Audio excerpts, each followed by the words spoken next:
శ్రీమాత్రే నమః. చాలామందికి నవరాత్రులలో ఏ రోజు ఏ నైవేద్యం పెట్టాలి అనేటువంటి దాని మీద సందేహం ఉంటుంది.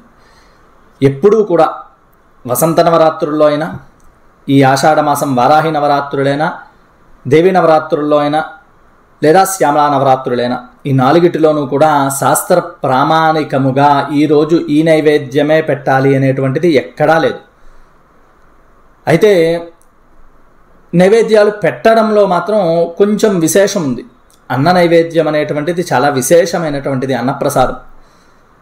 దానిలో లలితా సహస్రంలో 98వ శ్లోకం నుంచి సుమారుగా వస్తాయి.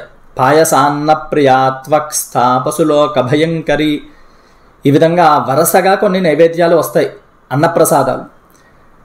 ఈ విధానంలో మీరు చేసుకోవడంలో తప్పు లేదు.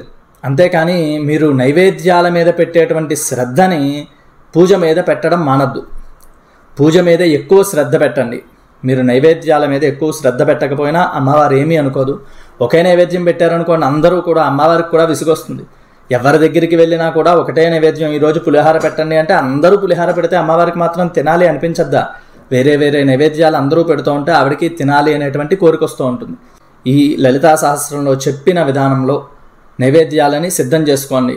మీకు అంతా కూడా వీలు కుదరలేదనుకుంటే మీరు ప్రతిరోజు అన్నం వండుకుంటారు కదా, అన్నంలో కొద్దిగా పెసరపప్పు వేసి పులగము అంటాం, ఆ పులగంలా చేసి కొద్దిగా నెయ్యి వేసి చిన్న బెల్లముక్క వేసి అమ్మవారికి నైవేద్యం పెట్టేసి ఆ నైవేద్యాన్ని ప్రసాదంగా మీరు తీసుకోండి. దాని చేత అమ్మవారు సంతుష్టి పొందుతుంది.